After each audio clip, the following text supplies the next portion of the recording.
श्रीराघवेन्द्र अष्टोत्तरशतनामावलिः। ॐ स्ववाग्देवतसरिभक्तविमलीकर्त्रे नमः। ॐ श्रीराघवेन्द्राय नमः। ॐ सकलप्रदात्रे नमः। ॐ क्षमासुरेन्द्राय नमः। ॐ स्वपादभक्तपापात्रिभेदनदृष्टिवज्राय नमः। ॐ हरिपादपद्मनिषेवणाल्लब्धसर्वसम्पदे नमः। ॐ देवस्वभावाय नमः। ॐ दिविजद्रुमाय नमः। ॐ भव्यस्वरूपाय नमः। ॐ सुखधैर्यशालिने नमः। ॐ दुष्टग्रहनिग्रहकर्त्रे नमः। ॐ दुस्तीर्णोर्पप्लवसिन्धुसेतवे नमः। ॐ विद्वत्परिज्ञेयमहाविशेषाय नमः। ॐ सन्तानप्रदायकाय नमः। ॐ तापत्रयविनाशकाय नमः। ॐ चक्षुप्रदायकाय नमः। ॐ हरिचरणसरोजरजोभूषिताय नमः। ॐ दुरितकाननदावभूताय नमः। ॐ सर्वतन्त्रस्वतन्त्राय नमः। ॐ श्रीमध्वमतवर्धनाय नमः। ॐ सततसन्निहिताशेषदेवतासमुदायाय नमः। ॐ श्रीसुधीन्द्रवरपुत्रकाय नमः। ॐ श्रीवैष्णवसिद्धान्तप्रतिष्ठापकाय नमः। ॐ यतिकुलतिलकाय नमः। ॐ ज्ञानभक्त्यायुरारोग्यसुपुत्रादिवर्धनाय नमः। ॐ प्रतिवादिमातङ्गकण्ठीरवाय नमः। ॐ सर्वविद्याप्रवीणाय नमः। ॐ दयादाक्षिण्यवैराग्यशालिने नमः। ॐ रामपादाम्बुजासक्ताय नमः। ॐ रामदासपदासक्ताय नमः। ॐ रामकथासक्ताय नमः। ॐ दुर्वादिध्वान्तरवये नमः। ॐ वैष्णवेन्दीवरेन्दवे नमः। ॐ शापानुग्रहशक्ताय नमः। ॐ अगम्यमहिम्ने नमः। ॐ महायशसे नमः। ॐ श्रीमध्वमतदुग्धाब्धिचन्द्रमसे नमः। ॐ पदवाक्यप्रमाणपारावारपारङ्गताय नमः। ॐ योगीन्द्रगुरवे नमः। ॐ मन्त्रालयनिलयाय नमः। ॐ परमहंसपरिव्राजकाचार्याय नमः।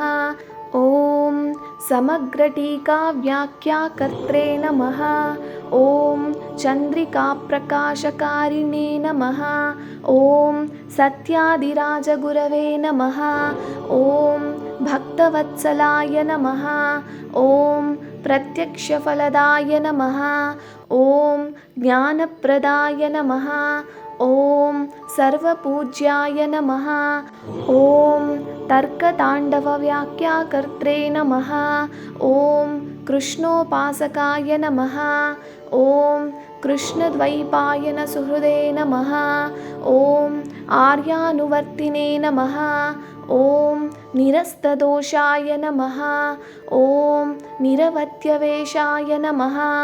ॐ प्रत्यर्थीमूकत्वनिधानभाषाय नमः।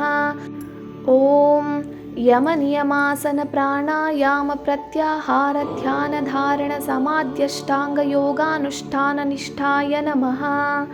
ॐ साङ्गमनाय कुशलाय नमः। ॐ ज्ञानमूर्तये नमः। ॐ तपोमूर्तये नमः। ॐ जपप्रख्याताय नमः। ॐ दुष्टशिक्षकाय नमः। ॐ शिष्टरक्षकाय नमः। ॐ टीकाप्रत्यक्षरार्थप्रकाशकाय नमः। ॐ शैवपाषण्डध्वान्तभास्कराय नमः। ॐ रामानुजमतमर्धकाय नमः। ॐ विष्णुभक्ताग्रेसराय नमः। ॐ सदोपासितहनुमते नमः। ॐ पञ्चभेदप्रत्यक्षस्थापकाय नमः। ॐ अद्वैतमूलनिकृन्तनाय नमः। ॐ कुष्ठादिरोगनाशकाय नमः। ॐ अग्रसम्पत्प्रदात्रे नमः। ॐ ब्राह्मणप्रियाय नमः। ॐ वासुदेवचलप्रतिमाय नमः। ॐ कोविदेशाय नमः। ॐ बृन्दावनरूपिणे नमः। ॐ बृन्दावनान्तर्गताय नमः। ॐ चतुरूपाश्रयाय नमः। ॐ निरीश्वरमतनिवर्तकाय नमः। ॐ सम्प्रदायप्रवर्तकाय नमः। ॐ जयराजमुख्याभिप्रायवेत्रे नमः। ॐ भाष्यटीकाद्यविरुद्धग्रन्थकर्त्रे नमः। ॐ सदा स्वस्थानक्षेमचिन्तकाय नमः।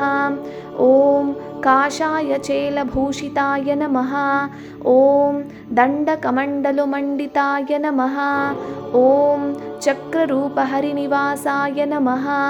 ॐ लसदूर्ध्वपुण्ड्राय नमः। ॐ गात्रधृतविष्णुधराय नमः। ॐ सर्वसज्जनवन्दिताय नमः। ॐ मायिकर्मन्दिमतमर्दकाय नमः। ॐ वादावल्यर्थवादिने नमः। ॐ सांशजीवाय नमः। ॐ माध्यमिकमतवनकुठाराय नमः। ॐ प्रतिपदं प्रत्यक्षरं भाष्यटीकार्थग्राहिणे नमः। ॐ अमानुषनिग्रहाय नमः। ॐ कन्दर्पवैरिणे नमः। ॐ वैराग्यनिधये नमः। ॐ भाट्टसङ्ग्रहकर्त्रे नमः। ॐ दूरीकृतारिषड्वर्गाय नमः। ॐ भ्रान्तिलेशविधुराय नमः। ॐ सर्वपण्डितसम्मताय नमः। ॐ अनन्तबृन्दावननिलयाय नमः। ॐ स्वप्नभाव्यार्थवक्त्रे नमः। ॐ यथार्थवचनाय नमः। ॐ सर्वगुणसमृद्धाय नमः। ॐ अनाद्यविच्छिन्नगुरुपरम्परोपदेशलब्धमन्त्रजप्त्रे नमः। ॐ धृतसर्वधृताय नमः। ॐ राजाधिराजाय नमः। ॐ गुरुसार्वभौमाय नमः। ॐ श्रीमूलरामार्चक श्रीराघवेन्द्र यतीन्द्राय नमः। इति श्रीराघवेन्द्र अष्टोत्तरशतनामावळि सम्पूर्णम्।